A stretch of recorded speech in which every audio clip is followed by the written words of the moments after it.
आप देख रहे हैं न्यूज बीट पारस जहांजेब के साथ। सिंध में दहशतगर्दों के नुमाइंदे के बजाय मुहिब्बे वतन गवर्नर का तकर्रुर, कराची की सियासत में होने वाला जोड़ तोड़ और बलोचिस्तान एक बार फिर लहूलुहान। ये हैं वो बीट्स जिन पे बात करेंगे आज न्यूज बीट में।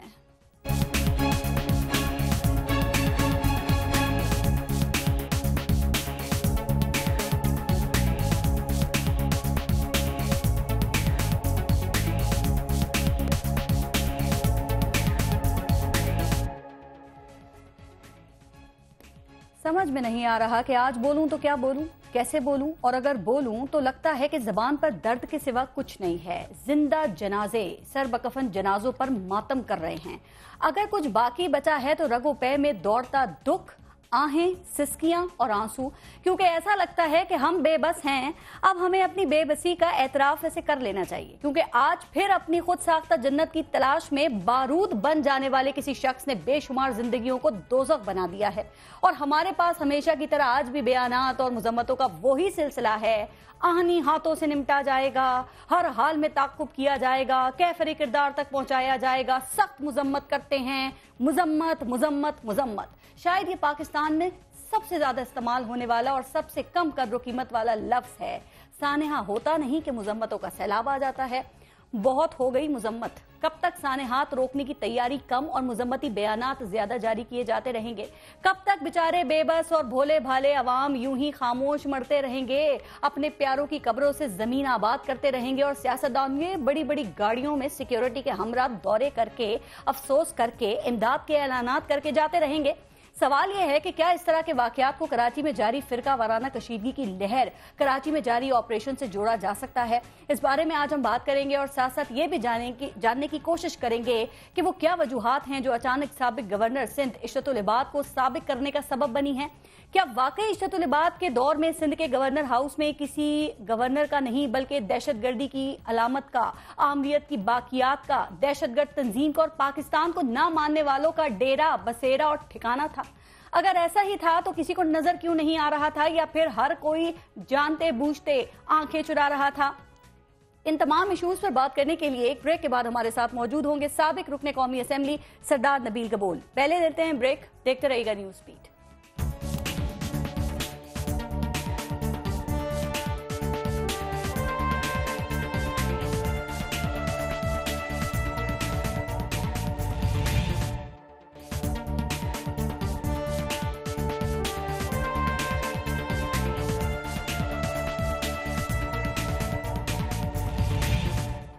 अस्सलाम वालेकुम नबील कबूल साहब, और बहुत शुक्रिया आपने वक्त निकाला प्रोग्राम के लिए। नबील कबूल साहब, अब बात जरा आज का जो बहुत अफसोसनाक वाकया है वहीं से शुरू करते हैं कि ये जो दरगाह शाह नूरानी का अफसोसनाक वाकया हुआ है, इसकी कड़ियाँ, इसके ताने बाने सर आप कहाँ से जोड़ेंगे? इस वक्त मौजूदा जो फिरका वाराना लहर है, क्या उसका इसमें कोई हाथ हो सकता है या फिर बैरूनी अनासर वगैरह?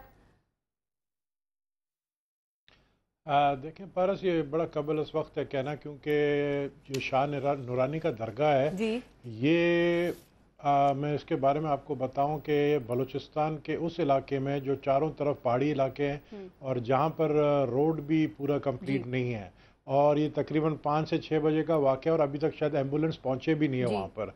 और मुझे बड़ा अफसोस हो रहा है कि 50 के करीब हलाकत हुई है, लेकिन अभी तक वहाँ पर हेलीकॉप्टर के ही जरिए आप जख्मियों को ला सकते हैं। अगर बाय रोड लाएंगे तो वो वैसे ही रास्ते में दम देंगे। बिल्कुल, यानी कि इस वाक़े से ये लगता है अभी तक कोई हेलीकॉप्टर नहीं पहुंचा है। जी जी जी जी। अब वाक़े से ये लगता है कि ये कोई सेक्टेरियन ही वाक़या मुझे लगता है, क्योंकि ये एक दरगाह है और दरगाह में सुना है जो कमिश्नर कलात का स्टेटमेंट है कि सुसाइड बॉम्बर का उन्होंने स्टेटमेंट दिया है, तो सेक्टेरियन ही लग रहा है मुझे। तो सर और इसका इससे ये बात जाहिर, बिल्कुल बिल्कुल मैं उधर ही आ रही हूँ कि इससे जाहिर ही हो रहा है कि इस मामले पे अभी हमें मजीद काम करने की जरूरत है, इस सिलसिले में मजीद काम करने की जरूरत है। इन चीजों से यही साबित हो रहा है। तो ये ऑपरेशन किस तरफ जा रहा है, कहाँ जा रहा है ये?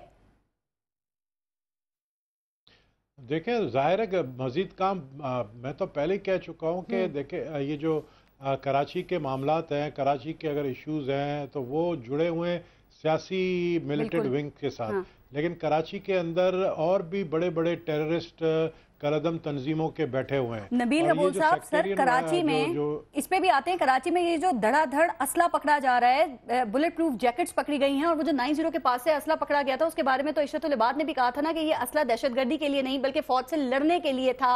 तो सर क्या ख्याल है कि ये कौन लोग हैं जो फौज से लड़ने की तैयारी कर रहे हैं, और ये असला कौन ला रहा है, कहां से आ रहा है ये?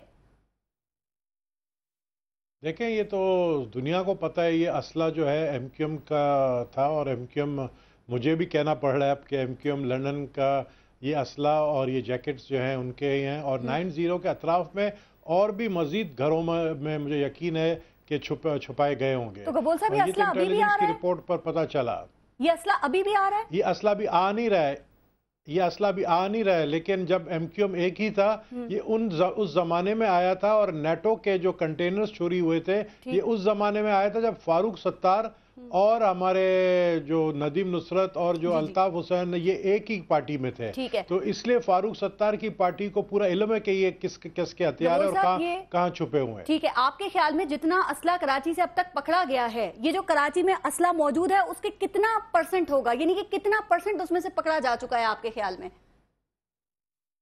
मेरे ख्याल में तो 25% पकड़ा गया है, और अभी बहुत असला है। मैं पहले कह चुका हूँ, मैंने कौमी असम्बली में अपने तकरीर में भी ये बात की थी कि कराची के हर तीसरे घर में जो है असला, गैर कानूनी असला मौजूद है, बहुत बड़े पैमाने में पड़ा हुआ है, और सिर्फ एक जमात नहीं, और भी जमात जिनके मिलिटेंट विंग है उनके भी पड़े हुए हैं, जिन्होंने कब्रिस्तान के अंदर छुपाए हुए हैं। इसका मतलब ये है कि कराची में हम बारूद के ढेर पे बैठे हुए हैं।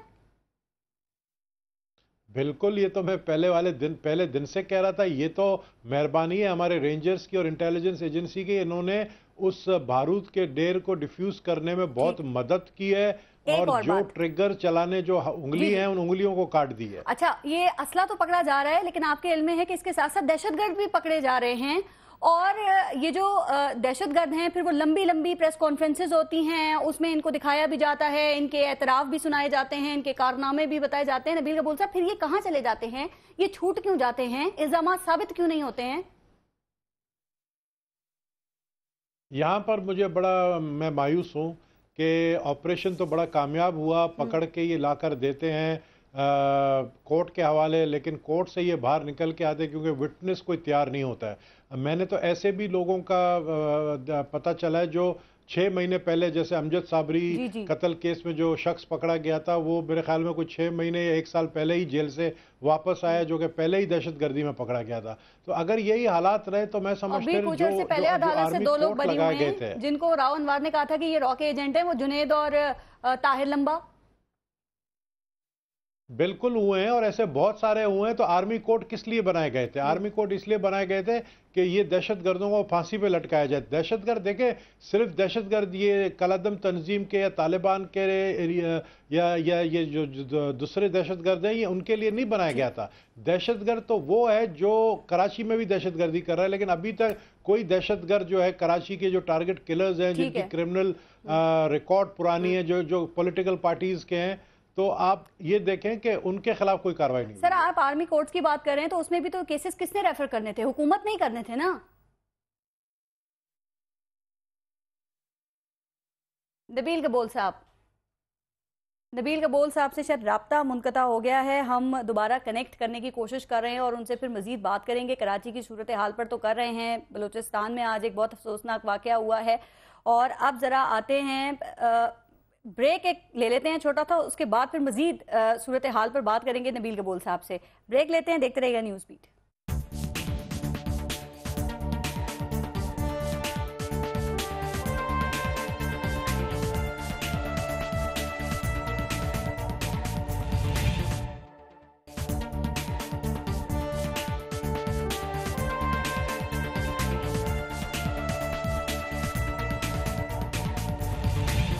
अच्छा नबील कबूल साहब, अब थोड़ा सा आगे बढ़ते हैं। सर, क्या ख्याल है इशरतुल इबाद क्यों गए? मियां साहब से उनकी क्यों नहीं निभ सकी? क्या उनको हटाने का फैसला अचानक हुआ, या फिर ये पहले से सोचा हुआ था कि अब इशरतुल इबाद नहीं चाहिए?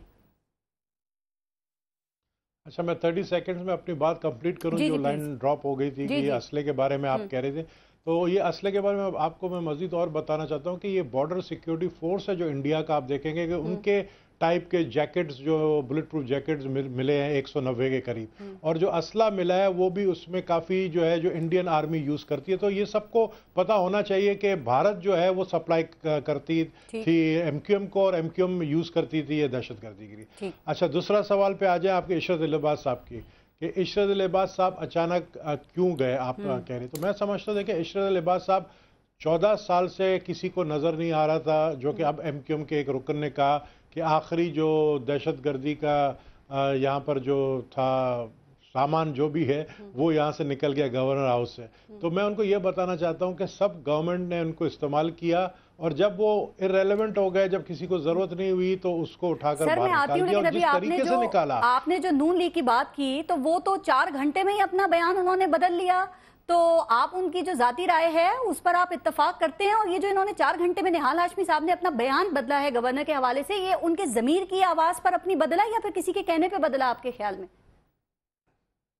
नहीं, वो तो जाहिर है, वहाँ से इंटीरियर मिनिस्टर का कॉल आया इसको, निहाल हाशमी को, और बहुत इसकी क्लास ली गई थी, और इसने काफ़ी माफ़ीनामा जो है भेजा, वरना तो इसके खिलाफ एक्शन हो रहा था। क्योंकि देखें, इशरत अली लिबास साहब, मैं आज भी कहता हूँ कि वो सिंध में जो किरदार उन्होंने अदा किया, उसकी जितनी तारीफ की जाए कम है। मैं नहीं उनको बिल्कुल कहूँगा कि उन्होंने अल्ताफ़ हुसैन तक को छोड़ दिया जब उनको छोड़ना पड़ा, और अल्ताफ़ हुसैन को फारूक सत्तार ने अभी छोड़ा है, लेकिन 3 साल पहले गवर्नर इशरत अली लिबास साहब ने छोड़ा। और रीजन क्या बनी है इसको हटाने की, तो मैं सिर्फ इतना कहूंगा कि एक बात जरा क्लियर करें। आपने निहाल हाशमी साहब के हवाले से कहा कि उन्होंने माफीनामा दिया, मैं चाह रही थी जरा उस बात का कंप्लीट जवाब दे दें। चौधरी निसार साहब को आपने वजारत दाखिला का नाम लिया ना, तो उनको क्या हमदर्दी है कि उन्होंने उनके कहने पे उन्हें निहाल हाशमी साहब को डांटा गया, या फिर उनके कहने पे उन्होंने ये 4 घंटे के बाद कहा कि हाँ ये मेरी जाती राय थी? उन्हें इतनी क्या हमदर्दी है इशरत अली लिबास से? देखिए, हमदर्दी ये है कि एक बचकाना स्टेटमेंट दिया निहाल हाशमी ने, जिसमें वो खुद अग्री कर रहा है कि 3.5 साल तक हमने जिसको गवर्नर रखा वो दहशतगर्दी की अलामत था। तो वो खुद मान रहा है कि एक शख्स मान रहा है कि मुस्लिम लीग की नून की हुकूमत ने इसको बर्दाश्त किया 3.5 साल, तो उस पर जो है उसको डांट पड़ी है। जहाँ तक मैं समझता हूँ कि देखें, इशरत अली लिबास साहब को हटाने का सिर्फ 1-2 रीजंस थे। एक तो इशरत अली लिबास साहब सियासत के अंदर इंटरेस्ट लेना उन्होंने शुरू कर दिया था। मैंने सुना है, पता नहीं है सच है नहीं है, उन्होंने पीपल्स पार्टी की लीडरशिप से भी मुलाकात की है, उनको ऑफर भी दी गई थी कि पीपल्स पार्टी ज्वाइन करें।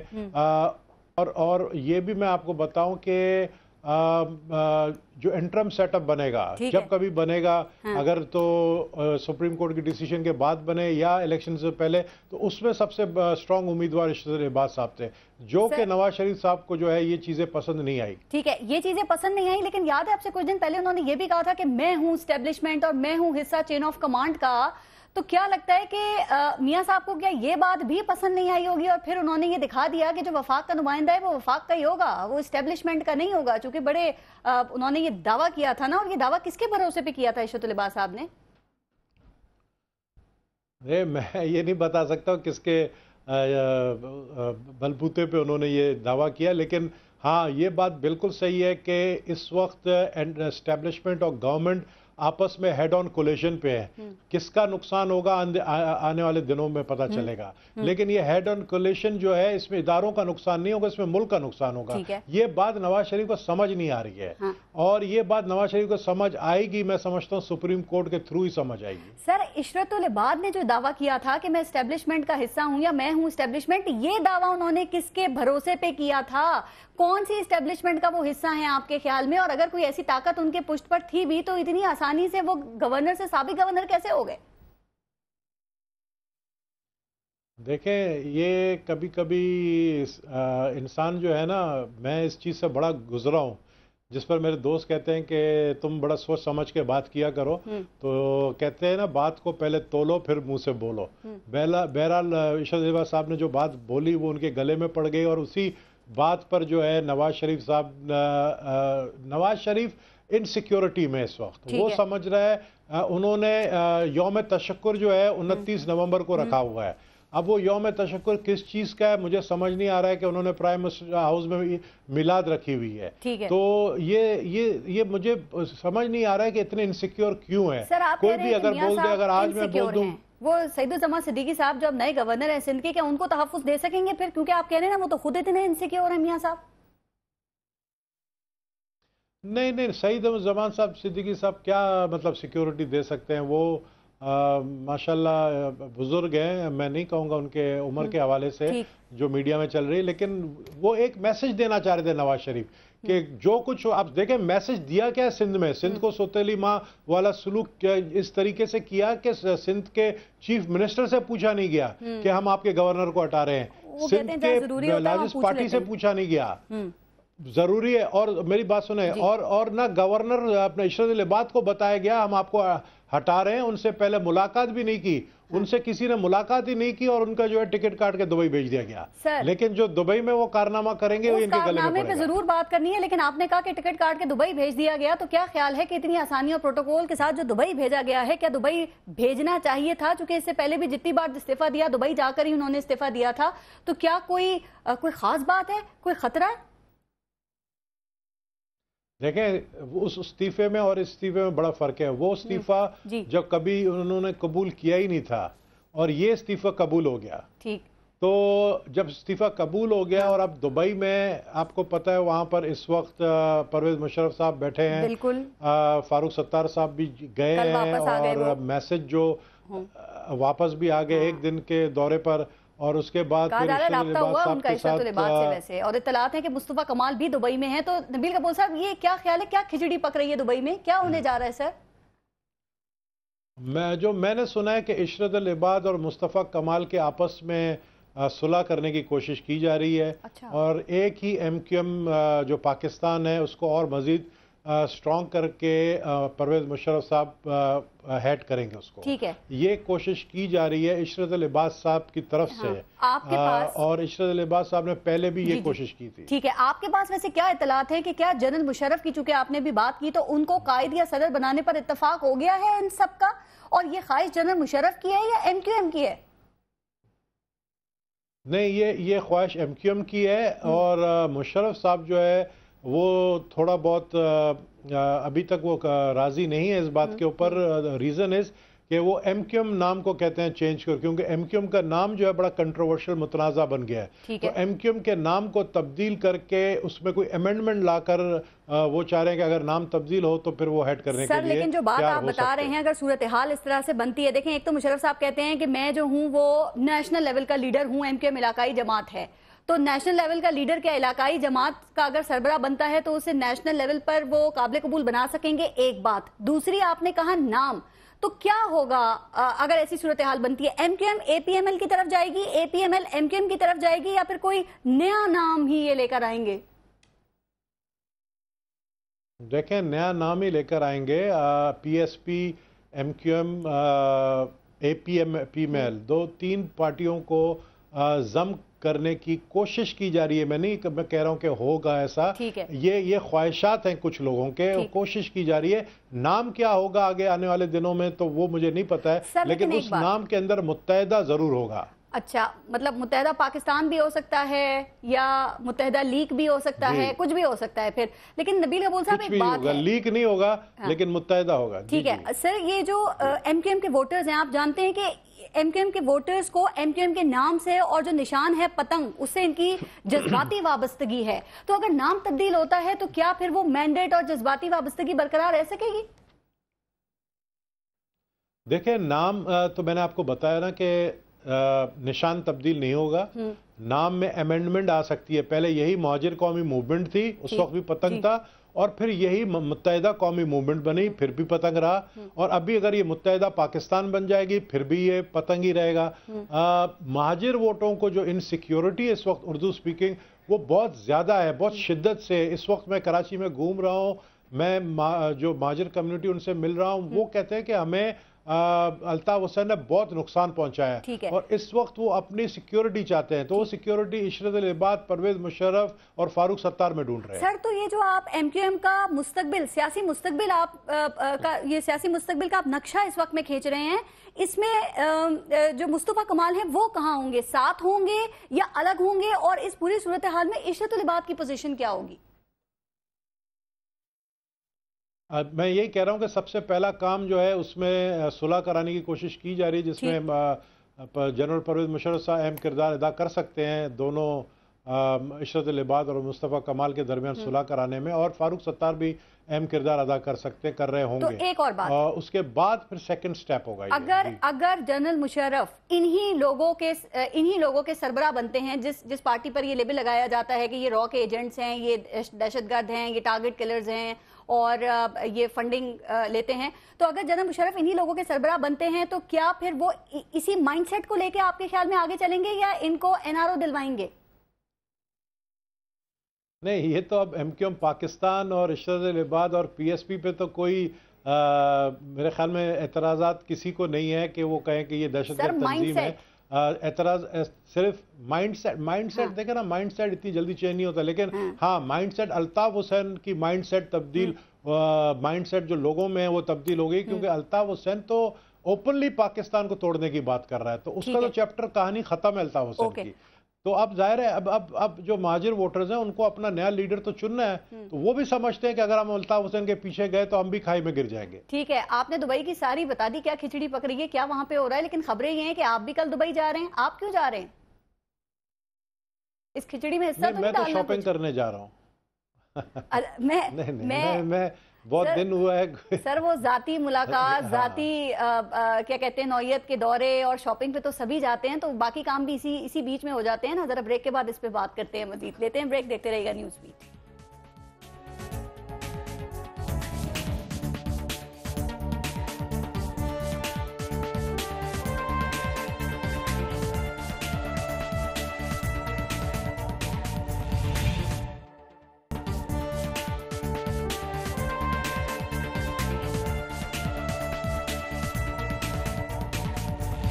नबील कबूल साहब, सबके हवाले से तो हम बात कर ही रहे हैं, सर जरा अपने बारे में तो आप बताइए कि अब तक आपने क्या कोई फैसला नहीं किया कि आपने किधर जाना है? चूंकि आपके हवाले से भी इतलात थी कि अनकरीब आप प्रेस कॉन्फ्रेंस करने वाले हैं पीपल्स पार्टी में शमूलियत के हवाले से, फिर देखा तो आप पाकिस्तान तहरीक इंसाफ के धरने में नजर आए। तो एक तरफ यानी कि बिलावल, दूसरी तरफ इमरान, किधर है आपका ध्यान? बड़ा आपने शायरी कर दी है तो आपने ये पूछना भूल गई कि आप धरने में सर मैं आती हूँ निकले थे धरने के लिए, लेकिन आप वापस आ गए। सर मैं आती हूँ उसके ऊपर, लेकिन आप बताइए ना कि अपना सियासी फैसला करने में रुकावट क्या है? क्या किसी तीसरी पार्टी का वेट कर रहे हैं आप? अभी आप मुझ पे भी इल्जाम लगा देंगे कि किसी तीसरी कुव्वत आपको लेकर आई है। नहीं, मैं शॉपिंग करके आ जाऊं दुबई से। कुछ चीजें मुझे अपने लिए जरूरी लेनी है, और उसके बाद फिर एक शो करते हैं जब तक फैसला हो जाएगा। वो चीजें दुबई में ही मिलती हैं सर? नहीं, वो पाकिस्तान में नहीं मिलती हैं, और वो दुबई में सस्ती मिलती हैं। पाकिस्तान में उनकी प्राइस चीजों के साथ साथ कुछ लोग भी आजकल दुबई में ही मिल रहे हैं ना। हाँ, अब तो लोग भी सही कह रही है आप, लोगों को भी जो है ना खरीदना पड़ता है, तो उनको भी जो है दुबई में ही फॉर सेल है। वहाँ पर एक दुकान है खास जुमेरा में, वहाँ पर एक घर है, उसके अंदर सब बैठे हैं। ठीक है। अच्छा नबील कबूल साहब, आपने कहा था कि मैं पाकिस्तान तहरीक इंसाफ के धरने में जाऊंगा और आप हमें वहां पर नजर भी आए, लेकिन सर ये अचानक हुआ क्या कि आप गायब हो गए? यौम तशक्कुर में आप नजर ही नहीं आए, तो क्या यौम तशक्कुर से कोई इख्तिलाफ था? नहीं, मैं एक्चुअली 2-3 टॉक शोज में कह चुका था कि कोई भी मौजूदा हुकूमत के खिलाफ धरना देगा, बाहर निकलेगा, चाहे वो बिलावल हो चाहे इमरान खान हो, मैं उनके साथ खड़ा हूँगा। तो इमरान खान ने धरने का ऐलान किया था 2 नवंबर को। तो मैंने वहाँ पर पहुँचकर इमरान खान को कहा, भाई मैं आ गया हूँ, जो मैंने वादा किया था मैं तुम्हारे धरने में आया हूँ। लेकिन अगले दिन जब वो धरना यौम तशक्कुर में तब गया, तो फिर जाहिर उधर मेरा काम नहीं था, तो फिर मैं वापस कराची आ गया। सिंपल है। ठीक है। तो ये जो आपने कहा कि वो धरना यौम तशक्कुर में कन्वर्ट हो गया तो मैं कराची आ गया, तो जिस तरीके से ये इस्लामाबाद को लॉकडाउन करने की प्लानिंग की गई थी पाकिस्तान तहरीक इंसाफ की जानिब से, ये जो स्ट्रैटेजी बनाई गई थी कि तमाम जो इनके लीडर्स थे वो बनी गाला में जमा हो गए और जो अवाम है वो सड़कों पर डंडे खा रही थी, वैसे नबील कबूल साहब क्या ख्याल है कि इस तरह की प्लानिंग से कामयाब एहतजाजी तहरीकें चल सकती हैं सर? वैसे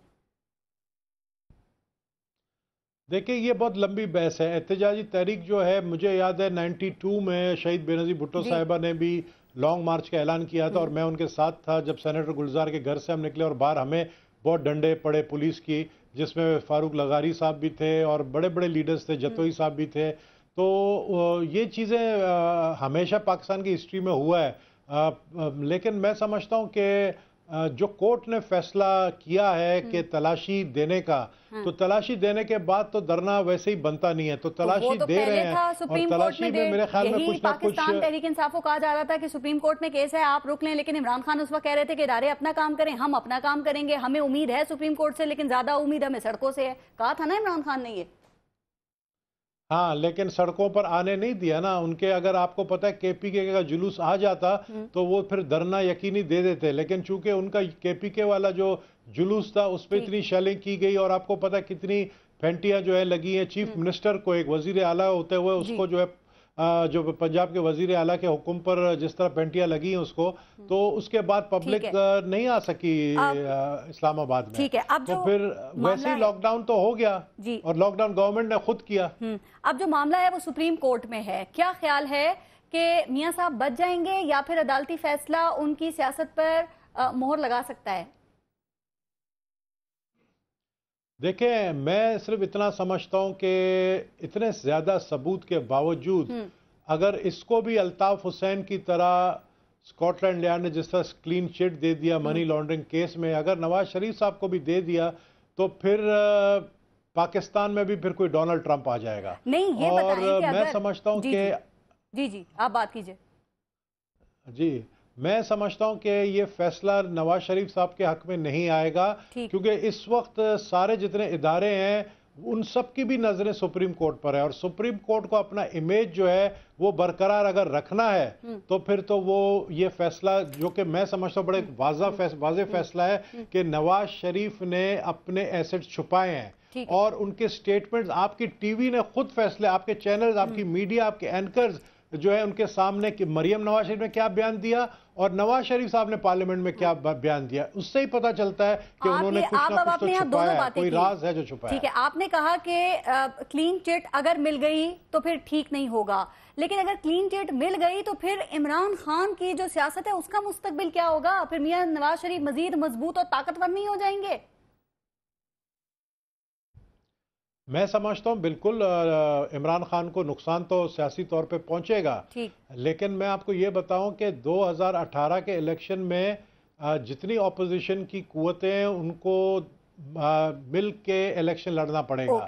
जिस तरीके से आपको याद है MRD भी बनी थी, इस तरीके से जतोई साहब भी थे, उन्होंने भी एक अलायंस बनाया था गवर्नमेंट के खिलाफ। तो फिर इनको देखें, इमरान खान को चाहिए कि पीपल्स पार्टी को भी और दूसरी जमातों को भी जो ऑपोजिशन है उनको ऑन बोर्ड लें, तब जाकर अगर तो क्लीन चिट मिला तो पाकिस्तान के लिए मैं समझता हूं अच्छा वक्त नहीं होगा। फिर हम सबको मिलकर पाकिस्तान को बचाना है, फिर सड़कों में सबको मिलकर आना पड़ेगा। अगर क्लीन चिट नहीं मिलती तो फिर नतीजा क्या होगा? कोई इन हाउस तब्दीली आएगी, अर्ली इलेक्शन हो सकते हैं या फिर कोई नया सियासी बहरान?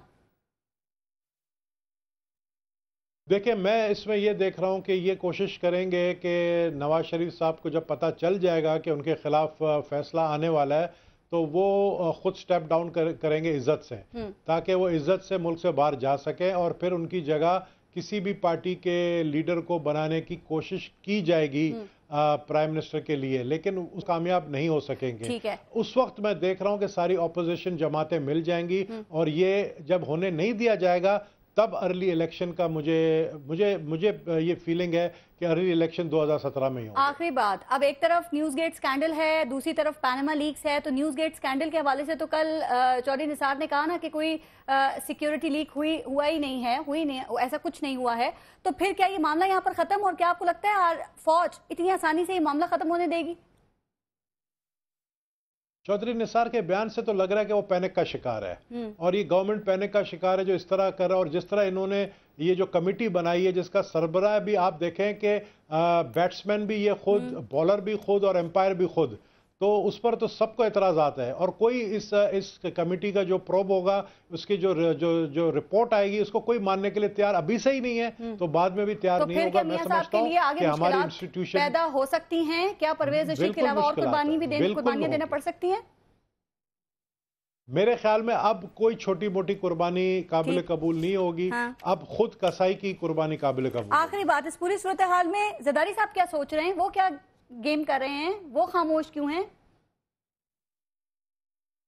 जरदारी साहब का जो मुझे पता चला है, जो उनके सर्कल से पता चला है कि वो वापस आने का कह रहे हैं कि मैं दिसंबर के पहले हफ्ते में पाकिस्तान वापस आऊंगा। अब वो क्यों कह रहे हैं मुझे उसके बारे में नहीं पता है, लेकिन जो उनके इर्द गिर्द के जो साथी हैं उन्होंने मुझे बताया कि वो तैयारी कर रहे हैं लंदन से दुबई और दुबई से कराची आने के लिए। क्या उनको एक और एनआरओ मिल जाएगा वापस आने के लिए, और क्या मियां साहब से उनका कोई राब्ता है इस वक्त आपकी इत्तलात के मुताबिक? मुझे इस बारे में कुछ इल्म नहीं है, लेकिन सबके बारे में पता मैंने है ये बात आपको जो कही है, इस बारे में नहीं पता नबील गबोल साहब, ये कैसे मान लें सर, या रास्ता खुला रख रहे हैं आप इस जानिब? नहीं, ऐसी बात नहीं है, लेकिन ये मैं आपको जरूर बताऊं कि जो गलती परवेज मुशर्रफ कहते हैं ना मैंने की है, वो गलती दोबारा कोई और नहीं करेगा। तो ये मुझे पूरा यकीन है कि कोई दोबारा एनआरओ नहीं होगा। ठीक, बहुत शुक्रिया नबील गबोल साहब, प्रोग्राम में आपने हमें ज्वाइन किया। हमारे यहाँ किसी भी बाइख्तियार आदमी का सच बेख्तियार होने के बाद ही क्यों सामने आता है, इस पर सोचिएगा। अपना अपने मुल्क का ख्याल रखिए। पारस जहां से को इजाजत दीजिए, अल्लाह ने के बाद।